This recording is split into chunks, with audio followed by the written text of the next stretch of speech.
네, 우리 같이 말씀 보도록 하겠습니다. 오늘은 로마서 우리 9장 22절부터 우리 24절까지가 되겠습니다. 우리 세 절이니까요. 우리 다 같이 읽도록 하겠습니다. 시작. 만일 하나님이 그의 진노를 보이시고 그의 능력을 알게 하고자 하사 멸하기로 준비된 진노의 그릇을 오래 참으심으로 관용하시고 또한 영광 받기로 예비하신 바 긍휼의 그릇에 대하여 그 영광의 풍성함을 알게 하고자 하셨을지라도 무슨 말을 하리요? 이 그릇은 우리니 곧 유대인 중에서뿐 아니라 이방인 중에서도 부르신 자니라. 아멘. 네, 우리 오랜만에 또 보는 친구들도 있고 반갑습니다.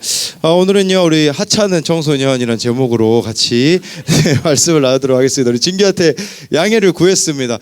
이 하찮다라는 걸 잘 아셔야 돼요. 이게 히읗이 안 들어갔어요, 여러분. 그거는 제가 물론 여러분들에게 제가 하고 싶은 말을 이미 이렇게 하찮은이라고 써놓긴 했지만 여기서 그 하찮은 의미가 아니라 하나님을 찬양하는 은혜 받은 청소년이라는 뜻입니다. 참고로 제가 아시는 분 중에 그 버스킹 하시는 분이 있거든요. 하찮은 찬양팀을 이렇게 하고 계시는데 거기서 따왔어요. 이거 절대 여러분들 보고 하찮다라고 말하는 게 아니라 하나님을 찬양하고 은혜를 받는 청소년들로 좀 자라라고 하고 그 이면엔 제 속마음도 담겨 있다는 걸 잊지 않으셨으면 좋겠습니다. 우리가 지난 주일부터 화요일까지 다녀왔잖아요. 우리 진규가 인터뷰에 나왔더라고요. 그 우리들 교회 청소년 인터뷰에. 참고로 밴드를 확인하세요. 그래서 이걸 딱 이번 주까지만 보여주고 폐기 처분하라고 하더라고요. 그 영상을. 그렇지만 제 외장하드에 영원히 간직할 생각을 갖고 있어요. 우리 김진규가 정신 못 차릴 때 한번 보내줘야죠. 진규가 그런 얘기를 하더라고요. 이 영상에서 친구 문제가 있었거든요. 근데 친구 문제가 있었는데 자신은 지금까지 그 피해자라고만 생각을 했다고 해요. 그런데 그 수련을 통해서 자신 또한 가해자임이 깨달아졌다라고 이야기를 하더라고요. 하나님을 만나는 사람들의 고백은 이렇게 되어지는 것 같아요. 그것은 내가 그냥 피해자라고만 생각하는 것이 아니라 나 또한 가해자일 수 있음을 알아야 한다라는 거죠. 여러분, 내가 피해자라고 생각하면요, 절대로 내 삶은 바뀌지 않을 겁니다. 왜냐하면 나는 피해자니까 내 생각이 옳기 때문인 것이죠. 그렇다고 문제가 해결이 되어질 수 있을까요? 해결되어지지 않는다라는 것이에요. 진짜 저와 여러분들이 믿어야 되는 것은 내 생각이 아니에요. 하나님의 말씀, 하나님이 뭐라고 말씀하시는지 그걸 믿어야 되는 거겠죠. 로마서 6장 23절 우리 같이 읽어볼게요. 시작. 죄의 삭은 사망이요 하나님의 은사는 그리스도 예수 우리 주 안에 있는 영생이니라. 이 말씀 그렇게 생각하시면 돼요. 한번 내 자신이 원하는 대로 선택해 봐라. 그러면 사망이다 라고 말씀해 주고 있어요. 사망이라는 것은 크게 여러분들 어렵게 생각할 게 아니라 지옥을 사는 거라고 제가 항상 말씀드리잖아요. 그러나 하나님을 저와 여러분들이 선택하면 영생이라고 말해주고 있어요. 영생은 다른 게 아니에요. 이 땅을 살면서 천국을 누리며 살아가는 것이라고 볼 수가 있겠죠. 예를 들어 여러분 친구랑 싸웠다고 생각을 해봅시다. 어떻게 하는 게 가장 크게 복수하는 걸까요? 한 대 맞으면 두 대 때려주면 복수가 되는 건가요? 진짜 크게 복수하는 법 가르쳐 줄까요? 물론 제가 말해줘도 여러분들이 아무도 안 따를 거라는 걸 알고 있지만 제일 크게 복수하는 방법은요, 용서해 버리는 거예요. 내가 피해자인데 가해자를 용서해 버리잖아요. 어떻게 될까요?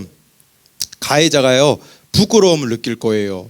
그런데 내가 예를 들어서 누구랑 싸우는데 절대 용서 안 하고 있잖아요. 근데 우리 맨날 복수한다고 고작 하는 게 뭐예요? 인스타그램 스토리에 저격 올리고 이런 거 좀 그만하시고요. 그런 거 하지 말고 그냥 공개적으로 용서해 버리는 거예요. 그러면 상대방이 부끄러움을 오히려 느껴서 나한테 더 미안하다고 할 거란 말이죠. 근데 나는 내 생각이 옳다고 생각하기 때문에 절대 먼저 다른 사람을 용서하지 못하는데, 여러분 용서 안 하고 있으면 사실 누가 제일 힘들까요? 제일 힘든 대상은 바로 나라는 것을 알아야 한다라는 거예요. 오늘은 하나님을 찬양하는 은혜 받은 청소년이 되려면 어떻게 해야 될지 같이 이렇게 나눌 텐데요. 첫 번째로요, 하찮은 청소년에게 우연은 없어요. 우리 15절부터 18절까지인데요. 글씨가 너무 작죠. 네. 뭐 글씨가 커도 안 읽는 여러분 축복합니다. 네, 제가 그냥 다 솔로로 읽겠습니다. 네, 제가 읽겠습니다. 모세에게 이르시되 내가 긍휼히 여길 자를 긍휼히 여기고 불쌍히 여길 자를 불쌍히 여기리라 하셨으니 그런즉 원하는 자로 말미암음도 아니요 다른 박질하는 자로 말미암음도 아니요 오직 긍휼히 여기신 하나님으로 말미암음이라. 성경이 바로에게 이르시되 내가 이 일을 위하여 너를 세웠나니 곧 너로 말미암아 내 능력을 보이고 내 이름이 온 땅에 전파되게 하려 함이라 하셨으니 그런즉 하나님께서 하고자 하시는 자를 긍휼히 여기시고 하고자 하시는 자를 완악하게 하시느니라. 어렵죠? 아주 쉽게 설명드릴게요. 이스라엘 백성들이 이집트에서 400년간 종살이를 했잖아요. 그때 왕의 이름이 뭐였을까요? 바로 왕이었어요. 우리가 파라오라고 하죠. 파라오. 네, 파라오라고 하는데 모세랑 이 바로 왕이랑 비교하고 있는 내용이에요. 여러분 이집트에 몇 가지 재앙을 내렸을까요? 우리 청소년에게 물어볼게요. 우리 그래도 좀 교회 오래 다닌 친구에게 물어봐야겠죠. 네, 갑자기 막 제 눈빛을 피하고 곽희재. 네, 몇 가지 재앙이었을까요? 이제 네, 우리 주일학교도 네 엘리트로 졸업을 하셨죠. 네, 몇 가지였을까요? 1부터 10까지 찍어보세요. 7이요. 또 행운의 숫자. 네, 좋습니다. 탈락입니다.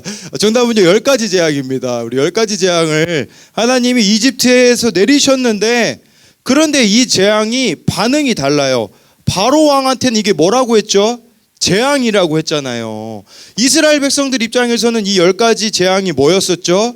구원의 사건이었던 거죠. 우리가 여기서 문제를 안 당하는 인생이 있을까요? 없을까요? 여러분 뭐 고등학교 졸업하면 끝인 것 같죠?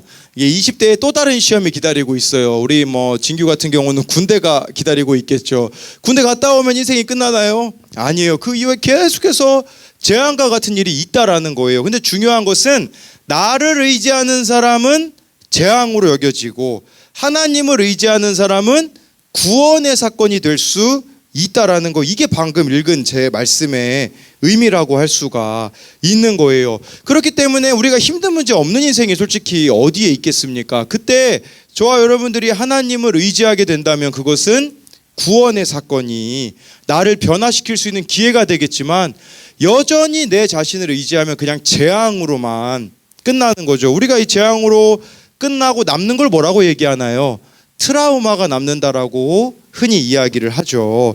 나를 의지하는 사람은요 이처럼 저는 나를 의지하는 사람 고슴도치라는 생각을 해요. 이게 무슨 의미냐면 이 고슴도치 같아요. 이것은 나를 찌르기도 할 뿐만 아니라 다른 사람을 찌르는 거예요. 상처투성이가 되어가지고요 조금만 건드려도 크게 반응을 보이는 그런 일들이 벌어지게 된다라는 거예요. 그러면서도 내 생각과 내 감정이 옳다고 여기니 결국은 나만 힘들어질 수밖에 없다라는 거죠. 그러나 어려운 사건 앞에서 하나님 앞에 엎드리는 사람이 있어요. 이 사람은요 이 어려운 일이 반드시 있어야 될 일로 여기는 것이다 라고 할 수가 있는 거죠. 저에게 있어서는 이 재앙과 같은 일이 뭐가 있었을까요? 그것은 코로나였죠. 코로나. 우리 코로나 전까지만 해도 우리 교회도 장난 아니었잖아요. 그렇죠? 네, 우리 막 친구 초청잔치 하면 그냥 우리 교회만 해도 충분했어요. 그때 막 기본적으로 50명 막 60명 정도 왔고요. 이건 제가 한 얘기가 아니라 지금 이제 20살이 넘은 아이들이 한 얘기인데 그런 소문이 있었대요. 어느 학교에서는 순복음 아름다운 교회 안 갔다 온 청소년이 없다라고 말할 정도로 정말 막 무지막지한 청소년들이 많이 왔다 가셨죠. 그래서 심지어 친구 초청잔치 때 싸우러 왔던 청소년도 있어요. 네, 싸우러 왔다가 이제 은혜 받은 뭐 그런 청소년들도 있기는 하거든요. 코로나 통해서 망했죠, 사실은. 네, 재앙과 같은 사건이 저에게 왔죠. 그런데 그 사건으로 인하여서 저는 새롭게 될 수 있었다라는 거예요. 왜냐하면 저에게는 그 사건이 있었기 때문에 말씀이 깨달아지고 제 자신이 새롭게 되는 기회가 되었다라는 거예요. 여러분 인생에도 없었으면 하는 일 있잖아요. 없었으면 하는 사람 있잖아요. 그러나 그 사람 때문에 그 일 때문에 우리는 하나님을 만날 수 있는 기회가 있다라는 거예요. 근데 이걸 알지 못하면 그냥 힘들어만 할 거고 이걸 알지 못하면 아마 우리가 이렇게 얘기할걸요. 하나님 어디 계세요? 라고 말할 수밖에 없다라는 것이겠죠. 그런 의미로 보자면 여러분들이 저에게는 가장 큰 은인이 아닐까 싶어요. 사실 내 인생에 없었으면 하는 대상들이 아까 하찮은 청소년들이었거든요. 그런데 이 청소년들로 인하여서 저는 진짜 하나님 앞에서 저의 모습을 보게 되어지고 새로워지게 되는 것 같아요. 그래서 적용 질문으로는 나에게 일어난 사건을 재앙이라고 생각하나요? 아니면 구원의 사건이라고 생각을 하나요? 나에게 없었으면 하는 그 일, 그 사람이 결국은 하나님을 믿게 해준 것임을 알고 있습니까? 두 번째로요, 하나님을 찬양하는 은혜 받은 청소년은 긍휼의 그릇이 되어요. 우리가 아까 읽었던 본문 말씀인데요. 따로 읽진 않을게요. 여러분들 표정 보니까 지금 읽었다가는 바로 잠들 것 같은 표정이 있습니다. 그래서 여기 보니까 두 가지 인생 그릇이 있대요. 하나는 22절에 나와 있잖아요. 진노의 그릇이 있고 23절에 긍휼의 그릇이 있대요. 여러분, 진노의 그릇, 이 긍휼의 그릇, 진노의 그릇 같은 경우는요, 쉽게 말씀드리면요, 그냥 원망 불평을 가지고 인생을 살아가는 거예요. 내 마음대로 그냥 인생을 살기 때문에 나도 힘들고 다른 사람도 힘들게 하는 거죠. 그냥 내가 느끼는 대로 반응하는 사람이 이 진노의 그릇이 아닐까요? 그냥 내가 화가 나면요, 그 자리에서 화를 다 쏟아내고 말 그대로 내 마음대로 사는 인생이다라고 할 수가 있는 거죠. 반대로 긍휼의 그릇은 어떤 인생일까요? 긍휼의 그릇은요, 나의 한계를 아는 사람이에요. 하나님 없이는 살아갈 수 없는 사람이 긍휼의 그릇이다라고 볼 수가 있는 거죠. 제가 모르는 소리라고 여러분들이 생각할 수 있는데, 제가 봤을 때는 우리가 흔히 우울증이 요새 많잖아요. 청소년들도 그렇고 청년들도 그렇고 우울증이 많은데, 제가 지난번에도 말씀드렸지만 우울증이 있는 학생들은 자아가 약하다고 생각했는데 아니더라고요. 너무 내 자아가 강해서, 내 생각이 너무 강해서, 내 감정이 너무 강해서 우울해질 수 있다라는 것을 알았으면 좋겠어요. 제가 예전에 우울증 있는 어떤 학생에게 자꾸 이렇게 죽고 싶다고 하더라고요. 그래서 너의 그 아이패드를 나에게 줘라 그랬더니 열심히 인생을 살겠다고 저한테 이야기를 하더라고요. 보니까 우울증이 있으면 겉으로 보기에는 뭔가 삶에 대한 소망이 없어 보이는데 그 이면에는 뭔가 집착하고 있는 것들이 사실은 있더라고요. 더 구체적으로 말하면 내려놓지 못하는 그게 있어요. 내가 고집으로 붙잡고 있는 게 있더라고요. 그것만 내려놓으면 자유할 수 있는데 그걸 여전히 내가 옳다고 붙잡고 있기 때문에 나의 인생이 힘들어진다라는 것을 말해주고 있는 것이죠. 그런데 저와 여러분들은요, 24절 말씀에 보면요, 이 그릇은 우리니 라고 말씀해주고 있다는 것은 저와 여러분들 하나님이 어떤 그릇으로 부르셨다라는 겁니까? 진노의 그릇이 아니라 긍휼의 그릇으로 부르셨다라는 말이에요. 무슨 말이냐면 다른 사람에 대하여서 사랑하라고 우리를 부르셨다라고 말씀해주고 있는 것이죠. 우리가 이번에 수련회 다녀왔잖아요.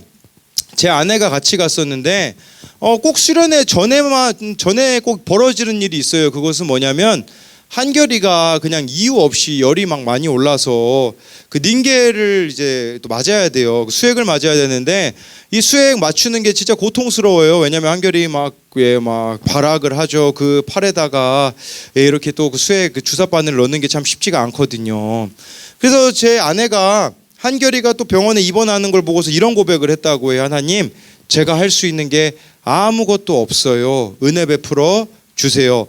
이번 수련회 가서 제 아내가 안 힘들었다고 하더라고요. 힘들지 않은 아이들만 가서 그런 걸까요? 아니에요. 그게 아니라 이 고백으로 나아갔다고 하더라고요. 하나님, 제가 할 수 있는 게 아무것도 없어요. 은혜 베풀어 주세요 라는 거죠. 저와 여러분들도 좀 이렇게 살아갔으면 좋겠어요. 이게 은혜의 그릇이에요. 하나님, 제가 할 수 있는 게 없어요. 그러니 은혜 베풀어 주세요. 이 고백하는 사람은요, 매일 큐티 할걸요.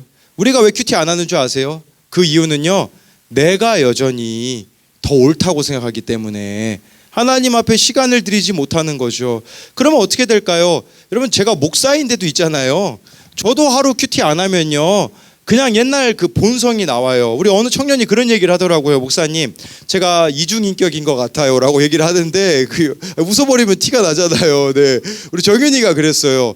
목사님, 큐티하기 전에는요, 제가 막 이렇게 생각을 하다가 큐티하고 나면 또 마음이 달라져가지고 이중인격. 근데 우리 모두가 다 똑같을 거예요. 막 큐티하기 전에는 그냥 막 내 마음대로 하고 싶은데 또 큐티 말씀 보면 저를 큐티 저보고 그렇게 얘기하는 사람이 있어요. 목사님, 저 두고 얘기하신 거예요. 막 이렇게 얘기하는 사람이 있어요. 제가 왜 여러분들을 두고 얘기를 하겠어요. 예, 두고 얘기하면 뭐 지은 쌤하고 뭐 지혜 쌤만 두고 얘기하겠죠. 왜냐하면 새벽 기도를 이 둘만 나오기 때문에 누굴 두고 얘기하는 게 아니라 진짜 그 말씀이 나의 것으로 여겨지게 되어지면 마음이 바뀌어지더라고요. 그래서 저도 막 그래요. 큐티하기 전에는 막 그냥 퍼붓고 싶다가 큐티하고 나면 퍼부을 게 아니구나로 바뀌게 되어지는 것이겠죠. 네, 여러분, 그렇기 때문에 우리 최근에 좀 끔찍한 일이 있었잖아요. 그 서현역에서 막 이렇게. 근데 그 댓글을 봤거든요. 세상에는 우리 성호쌤 같이 생각하는 사람들이 많구나. 왜냐하면 거기 막 댓글에 또 삼천교육대를 이렇게 부활시켜야 된다고, 아니 막 댓글들이 막 강력하게 처벌해야 됩니다. 그래야 이제 이런 일이 없습니다라고 막 댓글이 진짜 너무 많아가지고, 네, 제가 성호쌤 같이 생각하는 사람들이 참 많구나. 근데 이렇게 생각하는 것은 진노의 그릇이다라는 것을 아셔야 한다라는 거예요. 제가 한 가지 예를 들어버리면이 아니라 들어드리면, 네, 무슨 일이 있었냐면, 제가 중학교 때 단어 외우기가 생각나더라고요. 제가 아산시에서 강력한 학원 다녔거든요. 왜냐하면 중1 때 영어 성적을 60점을 맞았어요. 그래서 저희 어머니가, 제가 원래 연세베스트라는 학원, 뭐 이름 얘기해도 소용이 없겠네요. 상관이 없겠네요. 왜냐면 없어진 학원이니까. 그 학원 다녔는데 영어 60점 맞아가지고 저희 어머니가 극대노를 하셔가지고, 넌 이제 이 학원에서 안 된다, 상록학원으로 가야 된다. 그래가지고 저 상록학원으로 저희 어머니가 보내셨거든요.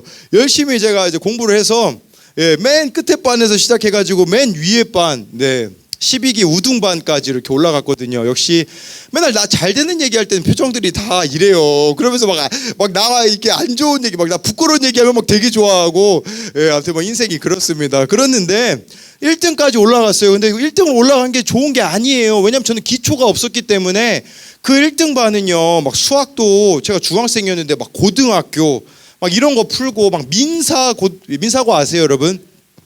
네, 뭐 민사고 처음 들어본 사람은 뭐, 네, 즐겁게 살고 인생을 즐겁게 사시는 분인데, 막 민사고 막 문제 막 이렇게 풀게 하고 그러니까 제가 실수한 거죠. 단어도 하루에 200개씩 외워야 되더라고요. 괜히 들어갔어요. 200개씩 제가 외웠을까요? 못 외웠을까요? 못 외웠죠. 그러면 이제 새벽 2시까지 딱 제한 시간을 줘요. 2시까지 200개 이거 제시험을 보거든요. 200개 해가지고 제가 단어를 틀리면 어떻게 되냐면, 상록학원이 좀 돈이 많았나 봐요. 그 학원에서 배구팀을 이렇게 막 지원을 해줘요. 학원에서 그 원장님이 막 배구를 되게 좋아하셨나 봐요. 그러면 누가 대기하고 있냐, 배구 선수들이 딱 이렇게 대기하고 있어요. 그러면서 발바닥을 배구 선수가 때리는 거예요. 그래서 제가 발바닥을 기억나는 거로는 한 20대 30대까지 좀 발바닥을 맞았던 기억이 있거든요. 근데 제가 그 발바닥 20대 30대 맞았다라고 해서 단어를 잘 외웠을까요? 못 외웠을까요?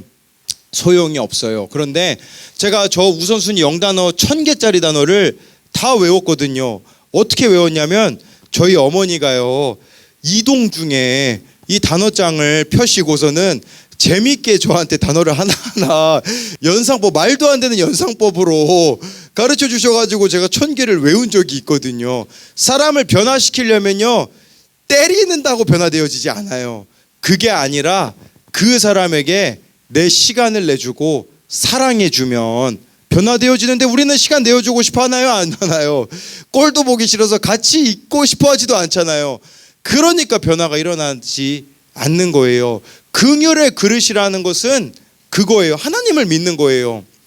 내가 이렇게 하면 손해보는 것 같지만 하나님이 보고 계시지, 하나님이 나를 이렇게 사랑하셨지, 그렇게 사랑해 버리는 거예요. 하나님을 좀 믿었으면 좋겠어요. 그냥 하나님을 안 믿으니까 우리가 진노의 그릇이 되어가지고 용서도 안 하고 그냥 손절 쳐버리고 차단해 버리고, 그렇게 해가지고 문제가 해결이 되어지냐라는 거죠. 그게 아니라 긍휼의 그릇이 되어서, 어떻게 하는, 그냥 긍휼의 그릇이 되려면요, 하나님을 많이 사랑하셔야 돼요. 근데 우리는 하나님 많이 사랑하는 자리는 다 피해버려요. 힘들면 하나님 앞에 와서 예배 드려야 되거든요. 여러분 진짜 힘들면요 새벽기도 좀 나와 보세요. 우리는 방학이시잖아요. 진짜 하나님 앞에 매달려 보시면요 하나님께서 은혜를 베풀어 주시는데 우리의 딱 모습은 이래요. 딱 이제 은혜 받을 것 같잖아요. 그러면 나 은혜 받을 뻔했네. 정신 차려야지. 그러면 안 돼. 이러고 그냥 우리가 정신을 차려버리니까 아무 일이 일어나지 않는 거예요. 그래서 진짜 은혜에 딱 잠길 것 같은데 안 돼. 이러면서 여러분들이 맨날 정신을 차려버리니까 아무 일이 안 일어나는 거죠. 그게 아니라 진짜 하나님 앞에서 내 자신이 은혜에 잠기게 되어 줘야 된다라는 거죠. 네, 적용하기는 나는 진노의 그릇인가요? 긍휼의 그릇인가요? 내가 긍휼의 그릇이 될 때 우리 가정이 살아나게 될 것을 믿나요? 여러분들의 가정이 진노의 그릇 같아요. 그런데 여러분 한 사람이 그곳에서 긍휼의 그릇으로 예수님의 사랑으로 나아가게 되어지면 변화되어질 수 있다라는 것이겠죠. 네, 우리 마지막으로 우리 긍휼의 그릇 예를 하나 들자면 우리 카톡방에 그 금요일 밤이었어요. 저는 당연히 꿈나라로 가 있는 상황이었고 어느 청년이 자기 그 팔을 이렇게 올렸더라고. 팔 사진을 올렸어요. 막 알레르기가 엄청 많이 일어났나 봐요. 막 두드러기가 일어나고 그랬을 때 다음 날에 우리 지은 쌤이 어제 청년부에서 얘기하지 말라고 했거든요. 영상으로 찍힐 때 얘기하라고 해가지고 지금 이거 장난이고 우리 지은 쌤이 그 청년의 팔에 이런 일이 일어났다라는 걸 듣고서는 다음 날에 어떻게 했냐면 아산시에 있는 그 병원들을 이렇게 또 조사를 해가지고 이 병원에 가면 좋다고 하더라라고 하면서 그 청년한테 또 병원비로 쓰라고 돈도 이렇게 보내줬다고요. 근데 어제 그 청년이 청년부 막 모임에 와가지고 펑펑 울더라고요. 펑펑 울면서 진짜 우리 청년부를 사랑한다고. 왜냐하면 이 청년이 우리 교회 청년부가 나를 사랑하는지 의심이 사실은 됐었다고 하더라고요. 그런데 긍휼의 그릇이 되어가지고 지은쌤이 사랑해내니 그 청년이 정말 변화되어지는 일들이 일어나게 되는 거죠. 저도 보니까요 우리 교회에서 제일 문제가 누구냐면 우리 제일 문제가 우리 곽희재가 아니라 강성광이더라고요. 제가 제일 문제였었어요. 왜 그러냐면 제가 최근에 막 여러분들에게 연락도 안 하고 찾아가지도 않았던 그런 모습들이 있었었잖아요. 네. 왜 그랬냐면 제 생각이 옳다고 여겼기 때문이더라고요. 왜냐하면 제가 과거에 그 사랑했는데 이 아이들이 교회를 떠났다라는 내 생각이 옳다고 여겨지니까 찾아가지 않았던 거죠. 그런데 저 하나님이 옳다고 믿기로 했어요. 그래서 다시 예전처럼 사랑하려고 하거든요. 근데 진짜 하나님 믿고 해보니까 너무 좋더라고요. 우리 영상 올라왔잖아요. 우리 저 뒤태는 저거 누군지 비밀이에요. 이 친구가 저한테 영상 올리자마자 카톡 왔어요. 목사님 너무 하신 거 아니에요? 이게 어떻게 썸네일이에요? 지금 숨어버렸네요. 우리 주영이가. 그럼 저한테 그렇게 당부를 했어요. 엄마 아빠한테는 알리지 말아주세요. 그래서 제가 밴드에도 안 올렸잖아요. 제가 그래서 안 올린 거예요. 사실 너무 올리고 싶었지만. 그런데 이 아이들하고 시간 보니까 너무 즐겁더라고요. 물론 제가 벌칙을 안 당해서 즐거운 것도 있긴 하지만 근데 그것보다도 이게 내 원래 모습이었지 그런 생각이 들더라고요. 예전에는 그냥 제가 묻지도 따지지도 않고 그냥 사랑했거든요. 그런데 시간이 지나니까 자꾸 따지게 되더라고요. 그러니까 사랑의 눈이 멀어야 되는데 아까 마치 그거 같은 거예요. 막 은혜가 임하려고 하는데 이거 사랑에 눈물 겠네. 눈 떠야겠다. 이렇게 돼버리는 거죠. 이게 사랑의 기머거리가 되어야 되는데 이거 기먹겠네. 이거 안 되겠어 하고서는 정신을 차려버리니까 문제가 된 거죠. 우리 교회 아이 중에 또 안 돌아오고 있는 애들이 그러니까 제가 바뀌니까 이상한 일이 막 벌어져요. 그런 일이 있었잖아요. 제가 메가커피에 우리 희재커피를 좋아하거든요. 이 희재커피라고 이게 뭐냐면 우리 교회 권사님들이 이 아샤추를 모르셔가지고 희재커피라고 부르세요. 우리 곽희재가 좋아하는 커피다. 아샤추를 이제 희재커피라고 부르시는데 저도 이제 거기에 맛이 들려가지고 이제 막 희재커피를 하루에 한 번은 마셔야 되거든요. 희재커피. 나에게 맞는 걸 찾았다. 근데 우리 주희가 거기서 알바하고 있거든요. 제가 금요일 날 신방 가려고 하는데 또 아샤추를 마셔야겠더라고요. 신방 가기 전에. 그래서 딱 아샤추를 메가 오더로 주문을 하고 TMI죠. 네. 여러분 그 메가 오더로 하면 편해요. 그랬는데 근데 그런 생각이 드는 거예요. 우리 메가커피에 가면 주희도 있고 우리 주희 부모님도 일하고 계실 텐데 어떻게 감동을 줘야 될까? 그러다 보니까 편의점을 제가 들러가지고 막 그 비타오백 큰 거 막 6개와 우리 젤리를 사가지고 아니 아샤추가 3,500원이거든요. 너무 TMI이긴 한데 그런데 편의점에서 제가 8,000원을 넘게 썼어요. 바보 아니에요? 그거 그냥 커피 마시러 가는 것보다 더 많은 비용을 들어서 하는 게 왜 그랬겠어요? 하나님이 나보다 옳다라는 걸 믿기 때문인 거죠. 제가 이상해졌어요. 어제는 막 뛰러 갔잖아요. 우리 막 곽주 형도 같이 뛰었거든요. 저의 달리기 파트너. 그런데 어제 뛰다가 예전에 우리 교회 닮은 사람을 본 거예요. 그러니까 뭐 이런 생각이 들더라고요. 얘한테 내가 연락 안 했는데 다시 연락을 해야겠다 생각이 들고요. 또 천안에 사는 어떤 청소년 아이가 안 나와요. 이 새 자매가 안 나오고 있거든요. 또 예전 생각이 나는 거예요. 이 애 감동 주기 위해서 제가 겨울에 미친 짓을 한번 한 적이 있어요. 그 미친 짓은 뭐였었냐면 완전 쌩 겨울이었는데 자전거 타고 그 친구 만나러 간 적이 있거든요. 갔다 오는데 2시간 40분이 걸리더라고요. 자전거 타고. 제가 오는 길에 후회했거든요. 그랬는데 그 친구가 안 나온다고 내가 불편해할 게 아니라 이제 이 아이를 어떻게 또 감동을 주지? 어떻게 찾아가지? 바뀌게 되더라고요. 여러분 인생의 가장 큰 걸림돌은 누군지 아세요? 바로 너예요. 나예요. 나. 내가 내 인생의 가장 큰 걸림돌이에요.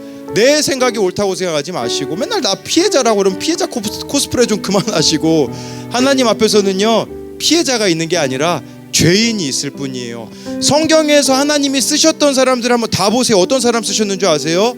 내가 죄인입니다라고 고백한 인생을 사용하신다라는 것이죠. 그렇기 때문에 정말 긍휼의 그릇이 되어서 그냥 어떻게 피할 생각하지 마시고 어떻게 내가 더 사랑할 수 있을까 이 고민을 하며 살아가는 긍휼의 그릇이 되는 저와 여러분들이 되었으면 좋겠습니다.